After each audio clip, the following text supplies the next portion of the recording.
According to Mr. Chanakya sir, learn from the mistake of others. You can't live long enough to make all by yourself.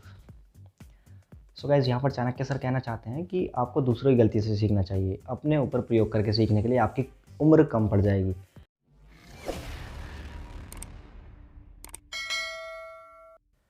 So guys welcome back to new video. आज की video में मैं आपके साथ share करने वाला हूँ अपनी मिस्टेक्स, और मैं चाहूँगा कि आप लोग उन मिस्टेक से कुछ सीखें और सेम मिस्टेक को आप बिल्कुल ना दोहराएं। सो गाइज पहली मिस्टेक की अगर मैं बात करूँ तो फर्स्ट मिस्टेक जो मैंने की थी वो ये थी कि मैंने अपना सिलेबस ही कंप्लीट नहीं किया था, और मुझे ये भी नहीं पता था कि कौन से सब्जेक्ट से किस कंटेंट का टॉपिक है जो कि सिलेबस में है और कौन सा टॉपिक किसी पर्टिकुलर सब्जेक्ट्स का हमारे सिलेबस में नहीं है। सो गाइस आपको सिलेबस बहुत अच्छे से पढ़ लेना है और देख लेना है कि कौन कौन से सब्जेक्ट से कौन कौन से टॉपिक्स हैं जो कि आपके सिलेबस में हैं, और सिलेबस इसके लिए आप सिलेबस का एक प्रिंट आउट निकाल के अपने पास रख सकते हैं। दूसरी जो मिस्टेक थी जो मैंने की थी वो थी प्रीवियस ईयर एनालिसिस ना करना। सो गाइस मैंने प्रीवियस ईयर एनालिसिस नहीं किया था, जिससे कि मुझे क्या मिस्टेक्स हुई। आपको प्रीवियस ईयर एनालिसिस करने से क्या क्या चीज़ें पता चल सकती हैं। पहली बात तो आपको पता चलेगी कि कौन से सब्जेक्ट्स हैं जो कि पर्टिकुलरली फ्रिक्वेंटली पूछे जाते हैं और कितने कितने मार्क्स के पर्टिकुलर सब्जेक्ट से क्वेश्चन आते हैं और डिफ़िकल्टी लेवल क्या रहता है उन क्वेश्चंस का। सो ये सारी चीज़ें आपको प्रीवियस ईयर पेपर एनालिसिस से पता चलती हैं, जो कि मैंने नहीं किया था। तो मुझे नहीं पता था कि कौन से पर्टिकुलर सब्जेक्ट्स हैं जो कि मोस्टली वेटेज रखते हैं आपके एग्जामिनेशन में। थर्ड पॉइंट की अगर मैं बात करूँ, जो थर्ड मिस्टेक थी, मोस्ट इंपॉर्टेंट थिंग जो कि मैक्सिमम टेक्निकल वाले स्टूडेंट्स तो छोड़ ही देते हैं, तो वो थी कि मैंने जीएस को बिल्कुल भी हल्के में ले लिया था और जीएस मैंने बिल्कुल नहीं पढ़ा था, जिसकी वजह से मेरे जीएस में बहुत कम मार्क्स थे और मैं अच्छे मार्क्स स्कोर नहीं कर पाया था अपने फर्स्ट अटैम्प्ट में। सो मेरा फाइनली फर्स्ट अटैम्प्ट में मेरा सिलेक्शन नहीं हो पाया था गाइस। सो आपको ये मिस्टेक्स बिल्कुल नहीं करके चलनी है। अगर मैं बात करूँ जीएस की, तो आपको जीएस अच्छे से प्रिपेयर करना है। करंट अफेयर पर आपको मोस्टली ध्यान रखना है। करंट अफेयर्स के बहुत सारे क्वेश्चंस पूछे जाते हैं, history, geography, polity, economy, general science. तो स्पेशली आपको जनरल साइंस और करंट अफेयर पर ध्यान रखना है। उसके बाद आपको हिस्ट्री, ज्योग्राफी, पॉलिटी सारी चीज़ें कवर करके चलनी है जीएस से भी, और बार बार रिवाइज़ करते रहें ताकि आप इन्हें ना भूलें। और जीएस को बिल्कुल भी छोड़ के तो बिल्कुल नहीं जाना है। सो अगर मैं बात करूँ फोर्थ जो मिस्टेक मैंने की थी, फोर्थ मिस्टेक मेरी ये रही थी कि मैंने रीजनिंग की प्रैक्टिस नहीं की थी गाइस।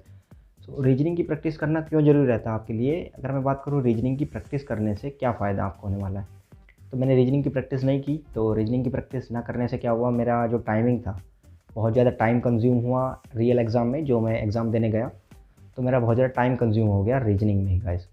सो रीजनिंग में टाइम कंज्यूम होने की वजह से मैं सारे क्वेश्चन अटैम्प्ट नहीं कर पाया, और आप सारे क्वेश्चन अटैम्प्ट ही नहीं कर पा रहे हो तो मार्क्स ही कहाँ से आएंगे गाइस। सो आपको रीजनिंग की ज़्यादा से ज़्यादा प्रैक्टिस करनी है जिससे आप टाइम बचा सको। प्री में क्या रहता है, एसएससी जेई की स्पेशली मैं बात करूँ तो वहाँ पर 2 घंटे का समय है और 200 क्वेश्चन करने हैं, तो ये टाइमिंग बहुत कम रहता है। तो आप जितनी ज़्यादा से ज़्यादा रीजनिंग की प्रैक्टिस करोगे, रीजनिंग में उतना ही कम टाइम लगेगा और बाकी टाइम आप अपने टेक्निकल पोर्शन में दे सकते हो। सो रीजनिंग की ज़्यादा से ज़्यादा प्रैक्टिस करें, उससे आपका टाइम बचेगा, स्पीड आपकी बढ़ जाएगी गाइस। सो ये क्या रहता है, टाइम मैनेजमेंट और स्पीड बहुत इंपॉर्टेंट रोल प्ले करते हैं आपके प्री के लिए। सो गाइस आपको रीजनिंग की अच्छे से प्रैक्टिस करनी है। अगर हम इस पूरी वीडियो का कंक्लूज़न लें तो कंक्लूज़न में आप ले सकते हो कि फर्स्टली आपको कंप्लीट सिलेबस करना है और सिलेबस एनालिसिस करना है। सिलेबस में हर सब्जेक्ट में देखना है कि कौन कौन से टॉपिक आपके सिलेबस में हैं, कौन कौन से टॉपिक आपको पढ़ने हैं, कौन कौन से टॉपिक आपको स्किप करने हैं। स्किप करने वाला पोर्शन पे भी आपको ध्यान रख देना है स्किप कि ऐसे कोई भी टॉपिक नहीं पढ़ना है जो कि आपके सिलेबस में नहीं आ रहा है। सो उससे कोई फ़ायदा तो होगा नहीं और आपका टाइम कंज्यूम हो जाएगा प्रिपरेशन का। सो आपको स्मार्टली तैयारी करनी है हर सिलेबस के हर सब्जेक्ट में।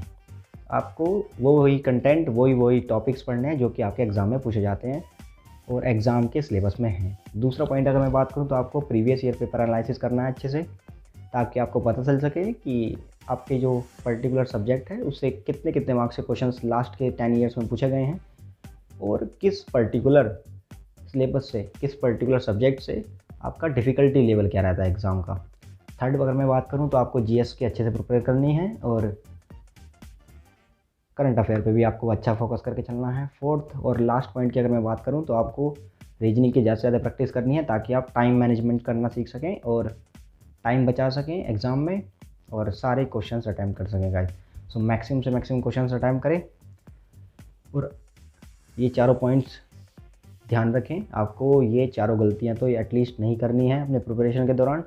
और आपको जो भी क्वेरीज़ हैं प्रिपरेशन से रिलेटेड आप कमेंट्स बॉक्स में बताएं, मैं आपके लिए वीडियोस लेके आता रहूँगा। And I hope you enjoyed the video and keep studying, keep motivating yourself.